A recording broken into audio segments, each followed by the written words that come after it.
guys, assalamu alaikum. Welcome back to my channel. നല്ല tasty ആയിട്ടുള്ള നമുക്ക് ബീറ്റ്റൂട്ട് ജ്യൂസ് ഉണ്ടാക്കിയാലോ. അതിനു വേണ്ടി 1 കപ്പ് വെള്ളം ഞാൻ ഇതിലേക്ക് ഒഴിച്ചിട്ടുണ്ട്. ഇത് നന്നായിട്ട് ചൂടാവട്ടെ. അപ്പോഴേക്കും നമുക്ക് ചെറുതായിട്ട് അരിഞ്ഞ ബീറ്റ്റൂട്ടുകളും കൂടി ഇതിലേക്ക് ഇട്ട് കൊടുക്കണം. അത് നന്നായി കഴുകി വൃത്തിയാക്കിയതിന് ശേഷം നമുക്ക് ചെറിയ ബീറ്റ്റൂട്ടുകൾ ഇതിലേക്ക് ഇട്ട് കൊടുക്കാം. ഞാൻ ഒരു ബീറ്റ്റൂട്ട് ഇതിനു വേണ്ടിയിട്ട് എടുത്തിരിക്കുന്നത് നല്ല ടേസ്റ്റി ആയിട്ടുള്ള ഒരു ജ്യൂസാണ്. നമ്മുടെ ബീറ്റ്റൂട്ടിൻ്റെ ഒരു ടേസ്റ്റും കാര്യങ്ങളൊന്നും നമുക്ക് ജ്യൂസിൽ ഉണ്ടാവില്ല. നല്ല അടിപൊളിയായിട്ട് ഉണ്ടാക്കാൻ പറ്റിയ ജ്യൂസാണ്. അപ്പോൾ എല്ലാവരും തീർച്ചയായിട്ടും ഒന്ന് ഉണ്ടാക്കി നോക്കണം. അപ്പോൾ ഇതിൻ്റെ ടേസ്റ്റൊക്കെ നമ്മൾ മാറ്റിയെടുക്കാൻ വേണ്ടിയിട്ട് പ്രധാനപ്പെട്ട യൂസ് ചെയ്യുന്ന 2 സാധനങ്ങളാണ് ഇതിൽ. ഒന്ന് നമ്മുടെ ബിരിയാണി മസാലക്കൊക്കെ യൂസ് ചെയ്യണ പട്ട. അത് നമ്മൾ ചെറുതായിട്ടൊന്ന് ചെറിയ കഷ്ണം തന്നെ നമ്മൾ ഒരു 3-4 പീസാക്കി ഇടുക. അത് നമുക്ക് ഇതിൻ്റെ ഈ ഒരു ബീറ്റ്റൂട്ടിൻ്റെ ഒരു ടേസ്റ്റൊക്കെ ഒന്ന് മാറിക്കിട്ടാൻ വേണ്ടിയിട്ടും നല്ലൊരു ടേസ്റ്റ് കിട്ടാൻ വേണ്ടിയിട്ടാണ് നമ്മൾ പട്ട ചേർക്കുന്നത്. ഇനി അതേപോലെ തന്നെ നമ്മൾ ചേർക്കുന്നതാണ് ഏലക്ക പൊടിച്ചത്. മുഴുവനായിട്ട് വേണമെങ്കിൽ ഇട്ട് കൊടുക്കാം. എൻ്റെ അടുത്ത് പൊടിയായിട്ടുള്ളതുകൊണ്ട് ഞാൻ പൊടിച്ചത് ഇട്ട് കൊടുക്കുകയാണ്. അതും കൂടി ഇട്ട് കൊടുത്തിട്ട് നമുക്കിത് നന്നായിട്ട് നല്ല തിള വരുന്ന വരെ തിളപ്പിച്ചെടുക്കണം. ഇതിൻ്റെ ബീറ്റ്റൂട്ടിൻ്റെ പച്ചച്ചുവയൊക്കെ മാറി നന്നായി വെന്ത് ഉടഞ്ഞ് വരണം. അപ്പോൾ അതുവരേക്കും നമുക്ക് ഇത് അടച്ചു വെക്കണം. അതിന് മുന്നായിട്ട് നമുക്ക് വേണ്ടത് പഞ്ചസാരയും കൂടി ഇട്ട് കൊടുക്കണം. നമുക്ക് ആവശ്യത്തിനുള്ള പഞ്ചസാര ഇട്ട് കൊടുക്കാം, ടേസ്റ്റിനൊക്കെ അനുസരിച്ചുള്ളത്. ഞാനിപ്പോൾ ഒരു 1/2 കപ്പിന് കുറച്ച് താഴെയായിട്ടുള്ള പഞ്ചസാര ഇട്ട് കൊടുത്തിട്ടുണ്ട്. ഇനി ഇതിൽ നമുക്ക് നന്നായിട്ട് അടച്ച് വെച്ച് നന്നായി തിളപ്പിച്ചെടുക്കാം. നന്നായി തിളച്ച് വന്നിട്ടുണ്ട്. ഇനി നമുക്കിത് തീ ഓഫ് ചെയ്ത് കൊടുക്കാം. ഈ ചൂടിൽ തന്നെ നമ്മുടെ ഈ ബീറ്റ്റൂട്ടൊക്കെ ചെറുതായിട്ട് വീണ്ടും കളറൊക്കെ മാറ്റം വരും. ചെറുതായിട്ട് വീണ്ടും നന്നായിട്ടൊന്ന് വെന്ത് കിട്ടും. അപ്പോൾ നമുക്ക് ഇത് ഓഫ് ചെയ്തിട്ട് ഈ ചൂടൊക്കെ നമുക്കൊന്ന് ആറി കിട്ടണം. അപ്പോഴേ നമുക്ക് ജ്യൂസ് ഉണ്ടാക്കാൻ പറ്റുള്ളൂ. അപ്പോൾ ഇത് ആറാൻ വേണ്ടി ഇനി നമുക്ക് വെയിറ്റ് ചെയ്യാം. നല്ല അടിപൊളി കളറും കിട്ടും. അതുപോലെ തന്നെ നമ്മുടെ ആരോഗ്യത്തിനൊക്കെ നല്ല പറ്റിയ അടിപൊളി ജ്യൂസാണ് ബീറ്റ്റൂട്ട് ജ്യൂസ്. അപ്പോൾ എല്ലാവരും തീർച്ചയായിട്ടും ഉണ്ടാക്കി നോക്കണം. ഇത് ആദ്യമായിട്ട് കാണണമെങ്കിൽ ഇപ്പം തന്നെ എല്ലാവരും പോയി ഉണ്ടാക്കി നോക്കുക. ഇഫ്താറിനൊക്കെ പറ്റിയ അടിപൊളി ജ്യൂസാണ്. നോമ്പൊക്കെ എടുത്തിട്ട് നല്ല ക്ഷീണിച്ചിട്ട് നമ്മുടെ ആരോഗ്യം പോയിട്ടുണ്ടാവും. അപ്പോൾ ആരോഗ്യമൊക്കെ വീണ്ടെടുക്കാൻ വേണ്ടി പറ്റിയ ബീറ്റ്റൂട്ട് ജ്യൂസാണത്. അപ്പോൾ എല്ലാവരും ഉണ്ടാക്കി നോക്കണം. അപ്പോൾ ഇതാ നമ്മുടെ ബീറ്റ്റൂട്ടൊക്കെ നന്നായി വെന്ത് ഉടഞ്ഞ് കറക്റ്റായി വന്നിട്ടുണ്ട്, ആറിയിട്ടുണ്ട്. ഇനി നമുക്കത് ജ്യൂസിനായിട്ട് എടുക്കാം. ജാറിലേക്ക് ഇട്ട് കൊടുത്തിട്ടുണ്ട്. ഇനി നമ്മുടെ ബീറ്റ്റൂട്ടിൻ്റെ ജ്യൂസ് തന്നെ തിളപ്പിച്ചതിൻ്റെ ജ്യൂസ് തന്നെ ഇതിലേക്ക് കുറച്ച് ഇട്ട് കൊടുത്തിട്ട് നമുക്ക് നല്ല പേസ്റ്റാക്കി ഇത് എടുക്കണം. അപ്പോൾ നമുക്കിത് പേസ്റ്റാക്കി എടുക്കാം. ജ്യൂസ് അടിക്കുന്ന ടൈമിൽ നമുക്ക് ഇട്ട് കൊടുത്ത പട്ടൻ്റെ കഷ്ണങ്ങൾ ഇതിൽ നിന്ന് എടുത്ത് മാറ്റണം. അല്ലെങ്കിൽ ഒരുപാട് പട്ടൻ്റെ ടേസ്റ്റ് ഉണ്ടാവും. അപ്പോൾ ഇനി നമുക്കിതിലേക്ക് ആഡ് ചെയ്ത് കൊടുക്കേണ്ടത് തിളപ്പിച്ച് ആറിയ പാല് നമുക്കിതിലേക്ക് ഒഴിച്ചു കൊടുക്കാം.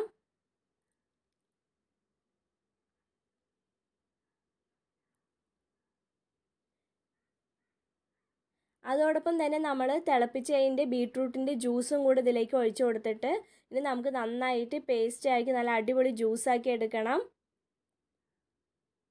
നല്ല ടേസ്റ്റി ആയിട്ടുള്ള ജ്യൂസാണ്. അപ്പോൾ നമ്മൾ അടിച്ച് നല്ല കറക്റ്റായിട്ട് ജ്യൂസാക്കി വന്നിട്ടുണ്ട്. ഇനി നമുക്ക് ഇതിലേക്ക് ഒരു ബൗളിലേക്ക് അല്ലെങ്കിൽ നമുക്കിതുപോലുള്ള ജഗ്ഗിലേക്ക് ഒഴിച്ചു കൊടുക്കാം. ഈ ജ്യൂസിന് നല്ലൊരു കളറാണ്. അതേപോലെ തന്നെ കാണുമ്പോൾ തന്നെ നമുക്ക് കുടിക്കാൻ തോന്നും. അപ്പോൾ നല്ല ടേസ്റ്റി ആയിട്ടുള്ള ജ്യൂസാണ്. അപ്പോൾ എല്ലാവരും ഇത് ഉണ്ടാക്കി നോക്കണം. ഇനി നമുക്ക് ഈ ജാറിൽ തന്നെ ഇനി കുറച്ചും കൂടി നമ്മൾ തിളപ്പിച്ചതിൻ്റെ വെള്ളമുണ്ട്. അപ്പോൾ ആ ജ്യൂസും കൂടി ഇതിലേക്ക് ഒഴിച്ചു കൊടുത്തിട്ട് നല്ല തണുപ്പ് കിട്ടാൻ വേണ്ടിയിട്ട് നമുക്ക് തണുത്ത വെള്ളവും കൂടെ ഒഴിച്ചു കൊടുക്കാം.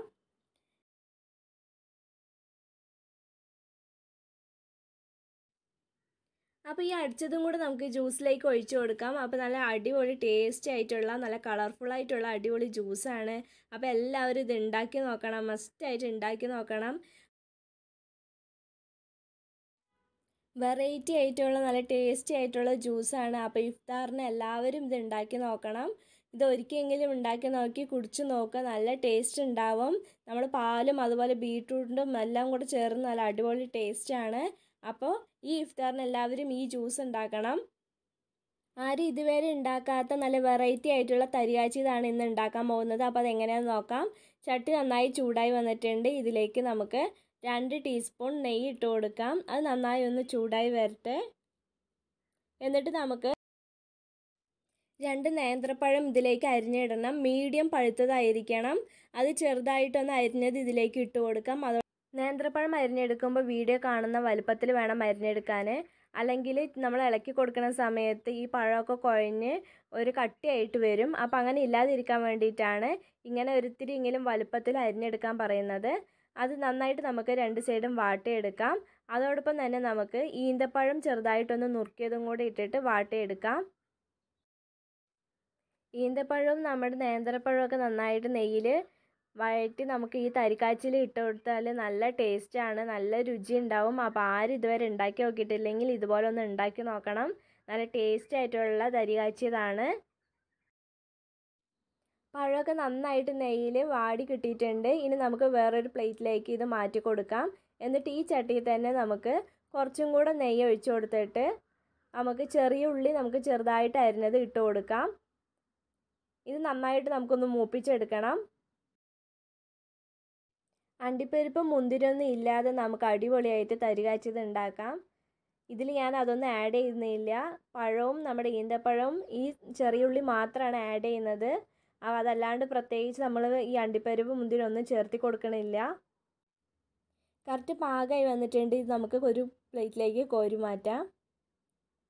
ഇതേ ചട്ടി തന്നെ നമുക്ക് വീണ്ടും കുറച്ചും കൂടെ ഒന്ന് നെയ്യിട്ട് കൊടുക്കാം.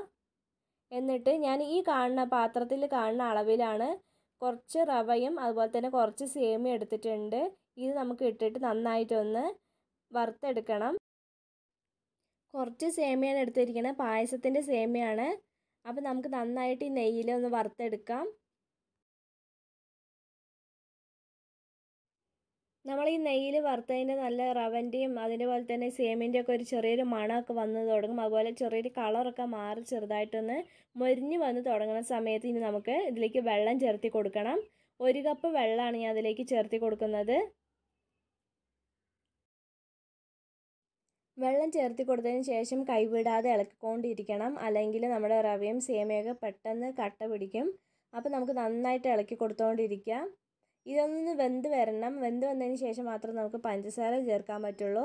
അപ്പോൾ വേവണ വരെ നമുക്കൊന്ന് വെയിറ്റ് ചെയ്യാം. ഇതാ റവയും സേമിയൊക്കെ നമ്മുടെ വെന്ത് വന്നിട്ടുണ്ട്. ഇനി നമുക്കിതിലേക്ക് നമുക്ക് ആവശ്യത്തിനുള്ള പഞ്ചസാര ആഡ് ചെയ്ത് കൊടുക്കണം. അപ്പോൾ നിങ്ങളുടെ ടേസ്റ്റിനനുസരിച്ചൊക്കെ പഞ്ചസാര ചേർത്തി കൊടുക്കാം. അപ്പോൾ ഞാൻ പഞ്ചസാരയൊക്കെ ചേർത്തിട്ട് ഞാൻ വീണ്ടും നന്നായിട്ട് ഇളക്കി കൊടുക്കണം. കൈയെടുക്കാതെ ഇളക്കി കൊടുത്തുകൊണ്ടിരിക്കുക, അല്ലെങ്കിൽ പെട്ടെന്ന് അടി പിടിക്കാനോ അതുപോലെ കട്ട പിടിക്കാനൊക്കെ സാധ്യതയുണ്ട്. അപ്പോൾ കൈവിടാതെ ഇളക്കി കൊടുത്തുകൊണ്ടിരിക്കുക. അപ്പോൾ കൈവിടാതെ ഇതുപോലെ ഇളക്കി കൊടുത്തുകൊണ്ടിരിക്കുക. അപ്പോൾ കറക്റ്റ് പാകമായി വരുന്ന ടൈമിൽ നമുക്ക് പാല് ചേർത്തി കൊടുക്കണം. പാല് ഞാനിപ്പോൾ ഇതിൽ ഒരു 1.5 കപ്പ് പാല് ഞാൻ ചേർത്തി കൊടുക്കുന്നുണ്ട്. അതും കൂടെ ചേർത്തി കൊടുത്തിട്ട് നമുക്ക് ഇതേപോലെ തന്നെ കൈവിടാതെ ഇളക്കി കൊടുത്തുകൊണ്ടിരിക്കുക. നമ്മുടെ തരി കാച്ചിയതിലേക്ക് ഒരുപാട് പഞ്ചസാരയൊക്കെ നമ്മൾ ആഡ് ചെയ്തിട്ടുണ്ട്. അപ്പോൾ അതൊക്കെ ഒന്ന് ബാലൻസ് ചെയ്യാൻ വേണ്ടിയിട്ട് നമുക്ക് ഈ തരി കാച്ചിയതിലേക്ക് ഒരു ചെറിയൊരു കുഞ്ഞു നുള്ള് ഉപ്പും കൂടി ഇതിലേക്ക് ആഡ് ചെയ്ത് കൊടുക്കണം. ഇത് നമ്മുടെ തരി കാച്ചിയത് ടേസ്റ്റ് കൂട്ടും. തരി കാച്ചിയതിൻ്റെ ടേസ്റ്റ് കൂട്ടാൻ വേണ്ടിയിട്ട് നല്ലൊരു ഫ്ലേവറിന് വേണ്ടിയിട്ട് ഏലക്കയും പഞ്ചസാരയും കൂടെ പൊടിച്ചത് നമുക്ക് കുറച്ച് ഇതിലേക്ക് ആഡ് ചെയ്ത് കൊടുക്കാം. അതും കൂടി ഇട്ട് നമുക്ക് നന്നായിട്ട് ഇളക്കി കൊടുക്കാം. ഇത് ആവാറായി ഒന്ന് ചെറുതായിട്ടൊന്ന് തിളച്ച് വന്നതിന് നമുക്കിത് ഓഫ് ചെയ്യാം. ഒരുപാട് കുറുകി വന്നാൽ ഉപ്പുമാവ് പോലെ ആവും. അപ്പോൾ നമ്മളൊന്ന് ചെറുതായിട്ടൊരു ലൂസായിട്ട് തന്നെ നമുക്കിത് ഉണ്ടാവണം. അപ്പോഴേ തരി കാച്ചിയതായിട്ട് നമുക്ക് കറക്റ്റായി കിട്ടുള്ളൂ. അപ്പോൾ നല്ല തിളയൊക്കെ വന്ന് തുടങ്ങിയിട്ടുണ്ട്. നമുക്കിനി ഇതിലേക്ക് ആഡ് ചെയ്ത് കൊടുക്കാൻ നമ്മൾ പഴവും അതുപോലെ ഈന്തപ്പഴവും കൂടെ നെയ്യിൽ വാട്ടിയെടുത്തില്ല, അത് നമുക്കിതിലേക്ക് ആഡ് ചെയ്ത് കൊടുക്കണം. അതുപോലെ നമ്മൾ ചെറിയുള്ളി നന്നായിട്ടൊന്ന് നെയ്യിൽ വാട്ടിയെടുത്തതും കൂടി ഇട്ട് കൊടുക്കാം. അപ്പോൾ നമുക്ക് ഇത് തീ ഓഫ് ചെയ്യാൻ പോവുകയാണ്. അപ്പോൾ കറക്റ്റ് പാകമായിട്ടുണ്ട്. അപ്പോൾ നമുക്ക് തീ ഓഫ് ചെയ്യാം. ഇത് നന്നായി ആറിയതിന് ശേഷം നമുക്ക് ഒരു ബൗളിലേക്ക് ഒഴിച്ച് നന്നായി സെർവ് ചെയ്യാം. ഈ ഒരു ഡെക്കറേഷന് വേണ്ടിയിട്ട് ഞാൻ ഈ പഴം വാട്ടിയത് തന്നെ ഇട്ടുകയാണ്. അതുപോലെ തന്നെ ഈന്തപ്പഴവും ഇട്ടിട്ട് കൊടുക്കുകയാണ്. ഭംഗിക്ക് വേണ്ടി ചെറിയുള്ളി നെയ്യിൽ വാട്ടിയതും കൂടി ഞാൻ മുകളിലേക്ക് ഇട്ട് കൊടുക്കുന്നുണ്ട്. അപ്പോൾ നല്ല ടേസ്റ്റ് ആയിട്ടുള്ള നല്ല രുചിയുള്ള ഒരു തരികാച്ചിയതാണ്, വെറൈറ്റി ആയിട്ടുള്ള തരികാച്ചിയതാണ്. അപ്പോൾ എല്ലാവരും തീർച്ചയായിട്ടും ഉണ്ടാക്കി നോക്കണം.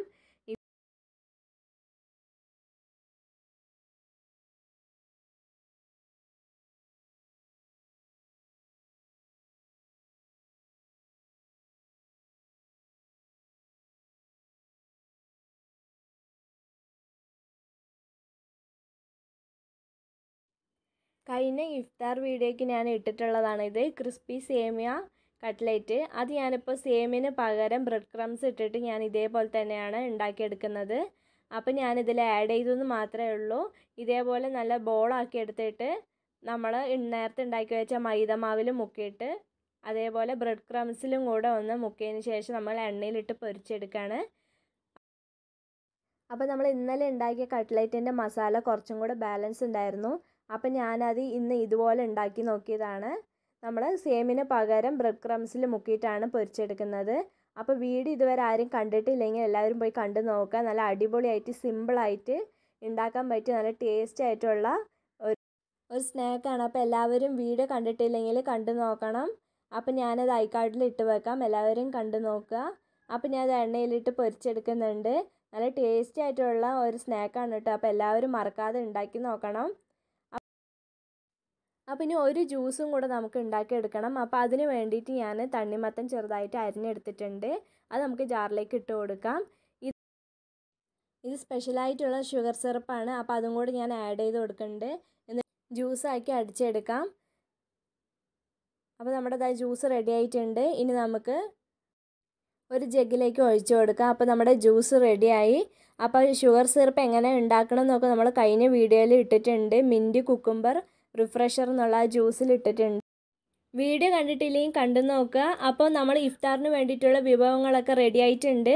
അപ്പോൾ ഈ വീഡിയോയിൽ കാണിച്ചിരിക്കുന്ന റെസിപ്പീസ് എല്ലാവരും ഉണ്ടാക്കി നോക്കണം. നല്ല ടേസ്റ്റ് ആയിട്ടുള്ള റെസിപ്പിയാണ്.